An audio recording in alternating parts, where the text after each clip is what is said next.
Hello everyone, welcome to M B J classes. I hope कि आप सब अच्छे होंगे, स्वस्थ होंगे और अपने अपने स्टडी में व्यस्त होंगे। आज के इस वीडियो में हम डिस्कस करेंगे metals and non metals chapter का एमसीक्यूज नंबर 1। बेसिकली इस पर्टिकुलर वीडियो में हम 20 प्लस एमसीक्यूज को डिस्कस करेंगे जो DTPLSB TGT natural science, KVS NVS science TGT और सारे टीचिंग एग्जाम्स के लिए ये प्यारा सा जो आप कह सकते हैं कि एमसीक्यूज का जो वीडियो है आपके लिए हेल्पफुल होगा। तो आइए शुरू करते हैं आज का इंपॉर्टेंट वीडियो। बेसिकली आपको जो है बाइलिंगुअल होगा, जिसमें जो भी क्वेश्चंस होंगे स्क्रीन पे आपको इंग्लिश लैंग्वेज में देखने को मिलेंगे और इस क्वेश्चंस को पहले मैं इंग्लिश में रीड करूंगा, देन उसको हिंदी में एक्सप्लेन करूंगा, देन हम लोग क्या करेंगे उस सही क्वेश्चंस को जो है टिक करेंगे। फर्स्ट क्वेश्चन है the elements whose oxides can turn phenolphthalein solution pink. इसमें से कौन सा आपका जो एलिमेंट है जिसका ऑक्साइड्स जो है फिनोल्फथालीन के सॉल्यूशंस को क्या कर देगा, पिंक कर देगा। First option sodium and potassium, potassium and carbon, sodium and sulphur and potassium and phosphorus. Phenolphthalein basically होता क्या है, ये एक प्रकार का जो है सिंथेटिक इंडिकेटर होता है, सिंथेटिक इंडिकेटर होता है। और फिनोल्फथालीन का जो यूजुअल जो कलर जो होता है ये बेसिकली कलरलेस होता है।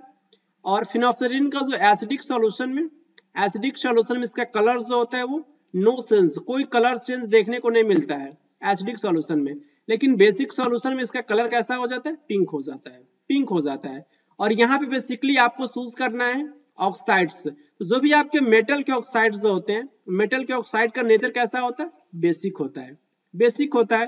तो बेसिकली आपको वही चूज करना है, इसमें से कौन सा जो मेटल्स हैं वही उसका जो सॉल्यूशन जो होगा वो बेसिकली क्या कर देगा, फिनोल्फथालीन उसको जो पिंक कर देगा। तो इसमें फर्स्ट ऑप्शन की बात करते हैं, सोडियम एंड पोटेशियम दोनों के दोनों ही क्या है आपके मेटल, और दोनों का ऑक्साइड का नेचर कैसा होगा, बेसिक होगा। इट मींस आप कह सकते हैं इस क्वेश्चन का जो सही आंसर क्या होगा, ऑप्शन नंबर ए ही होगा। पोटेशियम एंड कार्बन आपका नॉन मेटल होता है, सोडियम एंड सल्फर भी नॉन मेटल है, एंड पोटेशियम एंड फास्फोरस भी आपका नॉन मेटल है। इसलिए सही आंसर आपका जो है ए हो जाएगा, सोडियम एंड पोटेशियम। आपको याद रखना है यहाँ पे जो नॉन मेटल के जो ऑक्साइड जो होते हैं, नॉन मेटल के ऑक्साइड क्या हो सकते हैं, नॉन मेटल के ऑक्साइड आपके जो एसिडिक हो सकते हैं या फिर जो है न्यूट्रल इन नेचर हो सकते हैं। नेक्स्ट क्वेश्चन है is malleable and ductile this is the best describe. ये जो मैलिएबल एंड डक्टाइल की जो प्रॉपर्टीज होती है किसमें देखने को मिल रहा होता है, मेटल के केस में और कंपाउंड के केस में, या फिर जो है नॉन मेटल के केस में, या फिर एक सॉल्यूशन के केस में। तो मैलिएबल एंड डक्टाइल की जो प्रॉपर्टीज होती है वो मेटल की कह सकते हैं कि फिजिकल प्रॉपर्टीज है, मेटल की जो फिजिकल प्रॉपर्टीज है।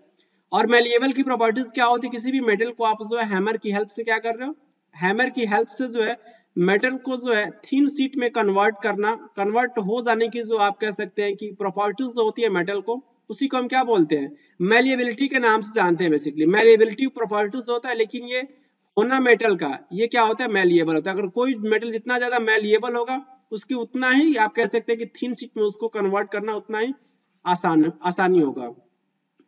नेक्स्ट आपका डक्टाइल की प्रॉपर्टी क्या होती है, डक्टाइल में बेसिकली हम मेटल को जो है थिन वायर में कन्वर्ट कर सकते हैं। और सबसे आपका जो मोस्ट डक्टाइल जो मेटल जो होता है आपको जो है वो एरम होता है, गोल्ड। 1 ग्राम गोल्ड से आप जो है 2 किलोमीटर लंबा जो आप वायर बना सकते हो। इसमें आप ये देख सकते हैं कि जो आपका गोल्ड जो है सबसे मोस्ट डक्टाइल मेटल माना गया है। ओके, एंड और भी इंफॉर्मेशन आप याद रख सकते हैं। एयू क्या है आपका, एरम। बेसिकली गोल्ड का जो लैटिन नेम होता है और इसका एटॉमिक नंबर 79 होता है। नेक्स्ट क्वेश्चन है one of the following is not a neutral oxide. In 4 oxides में से कौन सा जो है आपका न्यूट्रल ऑक्साइड नहीं है, कार्बन मोनोऑक्साइड, वाटर, या फिर नाइट्रोजन डाइऑक्साइड, या फिर जो है ये आपका Na2O, ये आपका सोडियम का ऑक्साइड है। तो बेसिकली आपके जो तीनों ऑक्साइड है, carbon monoxide, H2O and N2O, तीनों ही आपके न्यूट्रल ऑक्साइड है। और तीनों आपके जो है नॉन मेटल के ऑक्साइड है। तो नॉन मेटल के ऑक्साइड क्या हो सकते हैं, एसिडिक भी हो सकते हैं, एज वेल एज उनका नेचर जो है न्यूट्रल भी हो सकता है।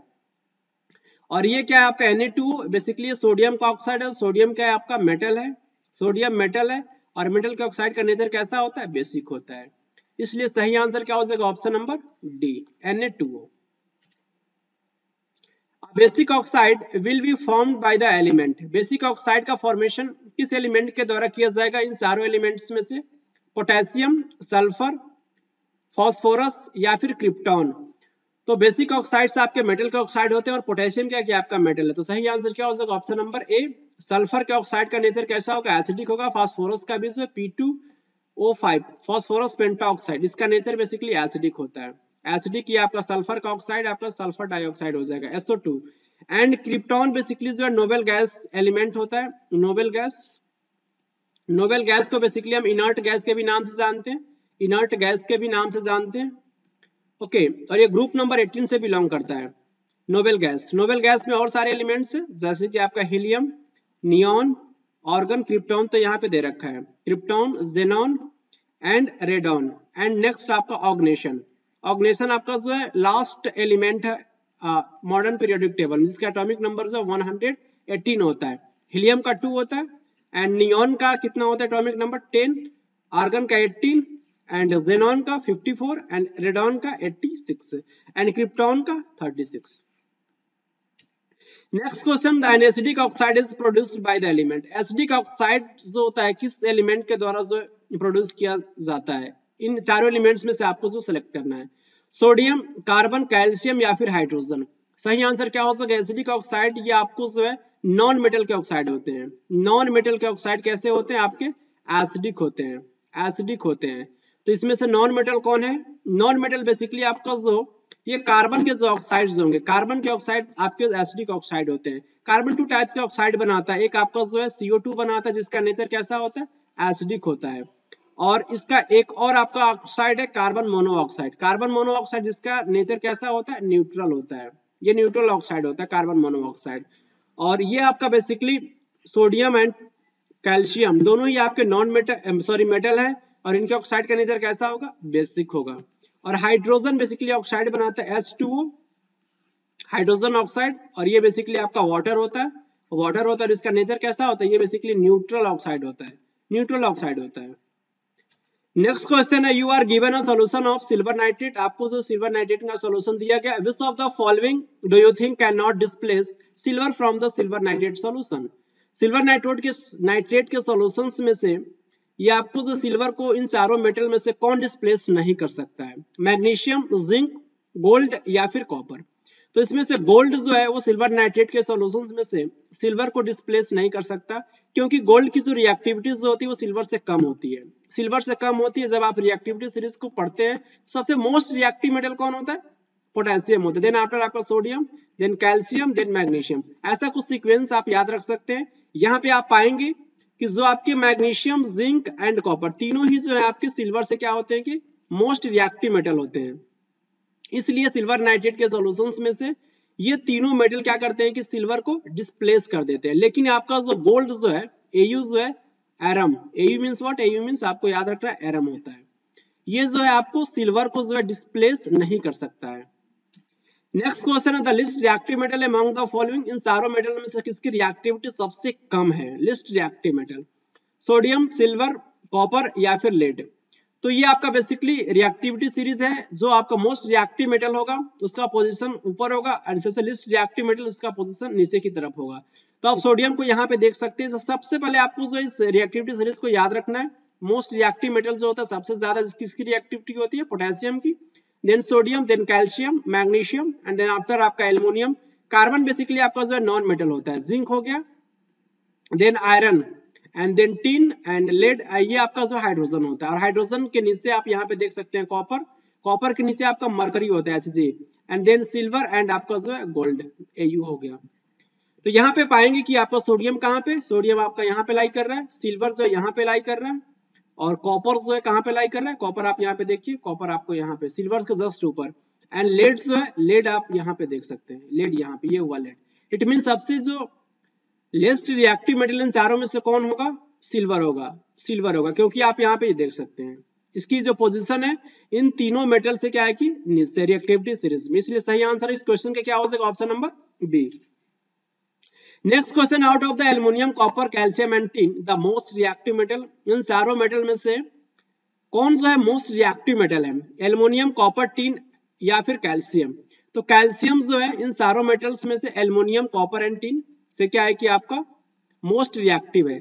आप ऊपर ही देखे होंगे रिएक्टिविटी सीरीज में, यहाँ पे आपका जो है कैल्शियम है, यहाँ पे कैल्शियम है, और ये कैल्शियम की रिएक्टिविटी जो है इन सारों मेटल से एल्युमिनियम, कॉपर एंड टिन, इन तीनों से जो है क्या है कि आपका अधिक है, किसका? कैल्शियम का। इसलिए सही आंसर क्या हो जाएगा? ऑप्शन नंबर डी हो जाएगा, कैल्शियम। नेक्स्ट क्वेश्चन है, एन एलिमेंट एक्स रिएक्ट्स, एक एलिमेंट है वो रिएक्ट करता है किसके साथ? हाइड्रोजन के साथ। जब इसको हीट किया जाता है तो बेसिकली एक कोवैलेंट हाइड्राइड बनाता है H2X। जब H2X को बेसिकली इसका जो स्मेल जो होता है, H2X का जो स्मेल जो होता है वो रोटन X के जैसा होता है। ये आपका X कौन सा एलिमेंट है? आपसे पूछ रहा है कि X कौन सा एलिमेंट है। फर्स्ट है आपका option carbon, second sulphur and next chlorine and next आपका फास्फोरस।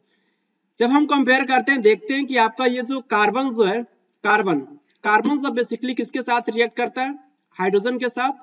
तो यहाँ पे जो अपना हाइड्राइड बनाता है CH4 बनाता है। लेकिन सल्फर की हम बात करते हैं तो बेसिकली ये जो है हाइड्रोजन के साथ अपना सल्फाइड बनाता है, जिसे हम क्या कहते हैं? H2S कहते हैं, H2S। और यही आपका जो H2S इसका स्मेल कैसा होता है? रोटन एग के जैसा होता है। इट मीन्स ये जो आपका यस जो होगा वो कौन सा एलिमेंट होगा? यस एलिमेंट आपका जो है सल्फर होगा। सही आंसर क्या होगा इस क्वेश्चन का? Option number B. क्लोरीन के बारे में आप याद रख सकते हैं, क्लोरीन का एटॉमिक नंबर 17 होता है और ये बेसिकली जो है हैलोजन फैमिली से बिलोंग करता है क्लोरीन। एंड फास्फोरस एक इंपॉर्टेंट नॉन मेटल है जिसका एटॉमिक नंबर 15 होता है, phosphorus. Out of the following oxides the amphoteric oxides, इन सारों ऑक्साइड्स में से कौन से ऑक्साइड जिसका नेचर कैसा है? एम्फोटेरिक है। Fe2O3 ये आपका आयरन का ऑक्साइड होता है, ये Al2O3 एल्युमिनियम का ऑक्साइड है, ये फास्फोरस पेंटाऑक्साइड ये फास्फोरस का ऑक्साइड है, और N2 ये आपका जो नाइट्रोजन का ऑक्साइड है। बेसिकली एम्फोटेरिक ऑक्साइड्स आपके जो है मेटल के ऑक्साइड्स होते हैं, सारे मेटल के ऑक्साइड नहीं होते। ओनली 2 मेटल्स आप यहाँ पे देख सकते हैं कि आपका एल्युमिनियम का ऑक्साइड एंड जिंक का ऑक्साइड, दोनों ही ऑक्साइड का जो नेचर जो होता है Al2O3, एल्युमिनियम का ऑक्साइड बेसिकली Al2O3 होता है, और जिंक के ऑक्साइड जो होता है ZnO होता है, और दोनों का जो नेचर जो होता है वो एम्फोटेरिक की नेचर होता है। इसलिए सही आंसर जो है इस क्वेश्चन का क्या हो जाएगा? Option number B, Al2O3। इसका नेचर कैसा है? एम्फोटेरिक है। नेक्स्ट क्वेश्चन है the metals which can produce amphoteric oxides. इन चारों ऑप्शंस में से आपको बेसिकली सिलेक्ट करना है जिसमें से जिसका ऑक्साइड्स का नेचर कैसा हो? एम्फोटेरिक है। तो ऑलरेडी मैं डिस्कस कर चुका हूँ, ये आपका एल्युमिनियम एंड जिंक का ऑक्साइड का नेचर कैसा होता है? एम्फोटेरिक नेचर होता है। सोडियम एंड एल्युमिनियम, एल्युमिनियम का ऑक्साइड का नेचर आपका एम्फोटेरिक होता है, लेकिन सोडियम का बेसिक होता है। जिंक का भी बेसिक होता है और पोटेशियम का भी आपका बेसिक होता है, दोनों का बेसिक होता है। Calcium and sodium, calcium basically आपका जो मेटल है और इसका ऑक्साइड का नेचर बेसिक होगा, और सोडियम का भी बेसिक होता है। तो सही आंसर आपका ऑप्शन नंबर डी होगा, जिसके ऑक्साइड का नेचर कैसा होगा? एम्फोटेरिक होगा। An element X forms two oxides, XO, XO2. The oxides XO is a neutral, but XO2 is the acidic in nature. The element X is the most likely to be. Question आपसे ये कह रहा है कि X कोई element है, दो oxides बनाता है, XO एंड XO2। XO का जो नेचर है वो आपका जो है वो न्यूट्रल है, लेकिन XO2 का जो नेचर है वो एसिडिक है। तो कौन सा एलिमेंट बनाता है? X कौन सा एलिमेंट है? सल्फर, कार्बन, कैल्शियम या फिर हाइड्रोजन? हम बात करते हैं ऑप्शन नंबर बी की, कार्बन। कार्बन बेसिकली एक इंपॉर्टेंट नॉन मेटल है और ये दो ऑक्साइड्स बनाता है, CO एंड CO2। इसका जो नेचर जो होता है, CO का जो नेचर आपका न्यूट्रल होता है, न्यूट्रल ऑक्साइड होता है, और CO2 कार्बन डाइऑक्साइड जिसका नेचर कैसा होता है? इसका नेचर एसिडिक होता है। तो option number B is correct. Next question है the elements whose oxides can turn litmus solutions blue are. इसमें से किस एलिमेंट का ऑक्साइड्स जो है वो लिटमस सॉल्यूशंस को ब्लू में जो है कन्वर्ट कर देगा? It means red to blue. Red to blue आपको जो ध्यान रखना है किस मेटल के ऑक्साइड या फिर किस एलिमेंट के ऑक्साइड इसमें से चेंज कर देगा। फर्स्ट ऑप्शन है कार्बन एंड सल्फर के ऑक्साइड्स, सेकंड ऑप्शन है सोडियम एंड कार्बन के oxides, option number C potassium and magnesium के ऑक्साइड्स, या फिर मैग्नीशियम एंड सल्फर के ऑक्साइड्स। इस क्वेश्चन को सॉल्व करने के लिए आपके पास एक आइडिया होना चाहिए कि जितने भी आपके मेटल के ऑक्साइड्स होते हैं वो किस नेचर के होते हैं? बेसिक नेचर के होते हैं। और ये जो आपका बेस जो होता है ना, बेस जो होता है बेसिक सॉल्यूशन में बेसिकली जो आपका लिटमस सॉल्यूशन जो होता है वो किस में कन्वर्ट हो जाता है? वो कन्वर्ट हो जाता है आपका red to blue. Red to blue में ये कन्वर्ट हो जाता है। और यहाँ पे जो पोटेशियम एंड मैग्नीशियम है इसका जो नेचर जो कैसा होगा, इसका नेचर बेसिक होगा। और इस तरीके से कह सकते हैं कि आपका ऑप्शन नंबर सी क्या हो जाएगा, करेक्ट हो जाएगा। ये जो है आपके रेड से क्या कर देगा कि लिटमस सॉल्यूशंस को ब्लू में कन्वर्ट कर देगा। The elements whose oxides can turn litmus solution red are, इसमें से किस एलिमेंट के ऑक्साइड जो है लिटमस सॉल्यूशन को जो रेड में कन्वर्ट कर देगा। इट मींस यहाँ पे केस क्या है आपका, ब्लू टू रेड। और ब्लू टू रेड का जो कन्वर्जन हमें किसके केस में देखने को मिलता है, ब्लू टू रेड। इस फॉर्मूला से आप याद रख सकते हैं BAR, ये बेसिकली एसिड के केस में ऐसा देखने को मिल रहा होता है। और जिस किसी भी सॉल्यूशन या फिर ऑक्साइड्स का जो नेचर जो होगा आपका एसिडिक होगा, उस केस में हमें ये कंडीशंस देखने को मिलेगा, ब्लू टू रेड का कन्वर्जन। फर्स्ट ऑप्शन है आपका लिथियम एंड सोडियम के ऑक्साइड्स, एंड नेक्स्ट ऑप्शन है आपका कॉपर एंड पोटेशियम के ऑक्साइड्स, कार्बन एंड हाइड्रोजन के ऑक्साइड्स, या फिर फॉस्फोरस एंड सल्फर के ऑक्साइड्स। यहाँ पे इस क्वेश्चंस को हम देखते हैं, ये आपका जो कार्बन एंड ये आपका फॉस्फोरस एंड सल्फर, इन दोनों के जो ऑक्साइड्स जो होते हैं इसका नेचर कैसा होता है, एसिडिक होता है। एसिडिक होता है, इट मींस ये ब्लू लिटमस सॉल्यूशंस को रेड में क्या कर देंगे, कन्वर्ट कर देंगे। कार्बन एंड हाइड्रोजन ये भी आपके जो दोनों ही नॉन मेटल है, लेकिन हाइड्रोजन का जो ऑक्साइड जो होता है आपका H2O होता है, वाटर होता है, और ये न्यूट्रल ऑक्साइड है। और न्यूट्रल ऑक्साइड जो है blue litmus and red litmus के साथ कोई भी रिस्पॉन्स नहीं शो करता है। नेक्स्ट ऑप्शन है आपका जो है कॉपर एंड पोटेशियम को देख लेते हैं। Copper and potassium basically copper and potassium दोनों के ऑक्साइड्स का नेचर आपका बेसिक होता है। और ये आपका लिथियम एंड सोडियम ये दोनों ही आपके मेटल हैं, और इसका भी नेचर कैसा होगा, बेसिक होगा। इट मींस सही ऑप्शन जो होगा इस क्वेश्चन का क्या हो जाएगा, ऑप्शन नंबर डी होगा। Zinc oxide is a metal oxide, zinc के ऑक्साइड को एक इंपॉर्टेंट मेटल ऑक्साइड है। Which of the following term best describe the nature of the zinc oxide. Zinc oxide का नेचर कैसा होता है, फर्स्ट ऑप्शन है an acidic oxide, second option है basic oxide, and C option है an amphoteric oxide, and D option है neutral oxide. Already मैं discuss कर चुका, जिंक के ऑक्साइड का जो नेचर जो होता है वो एम्फोटेरिक नेचर होते हैं ये जिंक के ऑक्साइड। नेक्स्ट क्वेश्चन है a metal less reactive and another metal more reactive than hydrogen. इसमें से आपको उस ऑप्शन को सेलेक्ट करना है जिसमें से आपका एक मेटल जो है वो हाइड्रोजन से लेस रिएक्टिव है और एक हाइड्रोजन से मोर रिएक्टिव है। फर्स्ट ऑप्शन है एल्युमिनियम एंड लेड मेटल के केस में ऐसा देखा जा सकता है क्या, या एंड सेकंड ऑप्शन है iron and magnesium, and option C copper and tin, and option D copper and mercury. Option number C क्या होगा कि आपका जो करेक्ट होगा, क्योंकि ये जो हाइड्रोजन से ये आपका लेस रिएक्टिव है, आपका कॉपर जो हाइड्रोजन से लेस रिएक्टिव है, और टिन जो है स्टैनम, टिन को बेसिकली हम स्टैनम कहते हैं, स्टैनम इसका लैटिन नेम होता है SN, इसका एटॉमिक नंबर 50 होता है।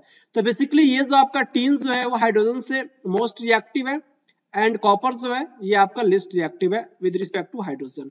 ऑप्शन नंबर फर्स्ट को स्टडी कर लेते हैं, ये आपका एल्युमिनियम एंड लेड, ये जो आपके दोनों ही मेटल जो है ये हाइड्रोजन से मोर रिएक्टिव होते हैं। हाइड्रोजन से मोर रिएक्टिव आपके एल्युमिनियम एंड लेड होते हैं।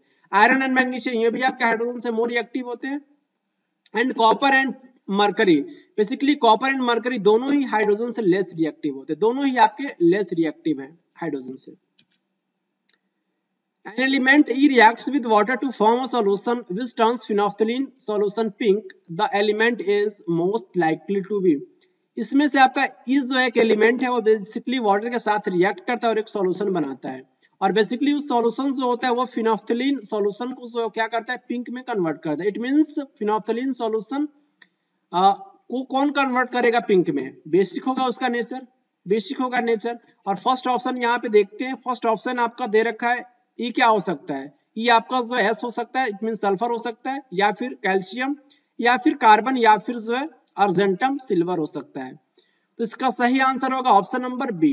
बेसिकली कैल्शियम जब वाटर के साथ रिएक्ट करता है इस केस में जो है वो एक हाइड्रोक्साइड बनाता है, कैल्शियम हाइड्रोक्साइड। कैल्शियम हाइड्रोक्साइड ये इसका नेचर कैसा होगा, बेसिक होगा, और ये क्या करेगा फिनोफ्थलीन सॉल्यूशन को ये पिंक में कन्वर्ट कर देगा, पिंक में कन्वर्ट कर देगा। Next question है an element reacts with oxygen to give a compound with a high melting point. This compound is also soluble in water. The element is likely to be. Basically एक element है, इन सारे elements में से कोई एक element होगा और जो ऑक्सीजन के साथ रिएक्ट करेगा, और रिएक्ट करने के बाद से एक हाई मेल्टिंग पॉइंट वाला कंपाउंड बनाता है, और ये कंपाउंड जो होता है वाटर में सॉल्युबल होता है, बेसिकली वो कौन सा एलिमेंट है, कैल्शियम है या फिर कार्बन या फिर सिलिकॉन या फिर आयरन है। सही आंसर इस क्वेश्चन का ऑप्शन नंबर फर्स्ट होगा, कैल्शियम होगा। जब कैल्शियम वाटर के ऑक्सीजन के साथ रिएक्ट करता है तो एक ऑक्साइड बनाता है, कैल्शियम ऑक्साइड। और ये जो कैल्शियम ऑक्साइड जिसका नेचर कैसा होता है, जिसका नेचर आप कह सकते हैं कि आपका जो है ये आयनिक कंपाउंड होता है, ये आयनिक कंपाउंड होता है। CaO कैल्शियम ऑक्साइड जो आयनिक कंपाउंड होता है, और आयनिक कंपाउंड्स की जो हाई मेल्टिंग पॉइंट होती है, हाई मेल्टिंग पॉइंट होती है। एंड जब इसको हम वाटर में डिसॉल्व करते हैं, कैल्शियम ऑक्साइड को जब हम वाटर में डिसॉल्व करते हैं तो हमें जो है कैल्शियम हाइड्रोक्साइड का फॉर्मेशन देखने को मिलता है, कैल्शियम हाइड्रोक्साइड। और ये बेसिकली कैल्शियम ऑक्साइड क्या होता है, कैल्शियम ऑक्साइड को हम क्विक लाइम कहते हैं, क्विक लाइम कहते हैं। और ये कैल्शियम हाइड्रोक्साइड को हम सिलेक्ट लाइम कहते हैं, सिलेक्ट लाइम कहते हैं। और ये जो सिलेक्ट लाइम होता है इसी को हम यूज करते हैं किसके लिए, वॉल की व्हाइट वॉशिंग के लिए। वॉल की जो व्हाइट वॉशिंग होती है वो क्या होती है आपका जो है ये कैल्शियम हाइड्रोक्साइड ही होता है। नेक्स्ट क्वेश्चन है आपका, which one of the following four metals would be displaced from the solutions of its salt by the other three metals. इन चारों मेटल्स में से ऐसा कौन सा एक मेटल है जो इन तीनों मेटल को जो अपने सॉल्ट के सॉल्यूशंस में से डिस्प्लेस कर देगा। फर्स्ट ऑप्शन है जिंक, सेकंड ऑप्शन है सिल्वर एंड थर्ड ऑप्शन है कॉपर एंड नेक्स्ट ऑप्शन है आपका मैग्नीशियम। ये आपका मैग्नीशियम जो आपका मेटल अपने सॉल्ट सॉल्यूशंस में से तीनों ही मेटल को क्या कर देगा, डिस्प्लेस कर देगा, क्योंकि इसकी जो रिएक्टिविटीज होती है इन तीनों ही मेटल से ज्यादा होती है। इसलिए इस क्वेश्चन का सही आंसर क्या हो जाएगा, ऑप्शन नंबर डी हो जाएगा।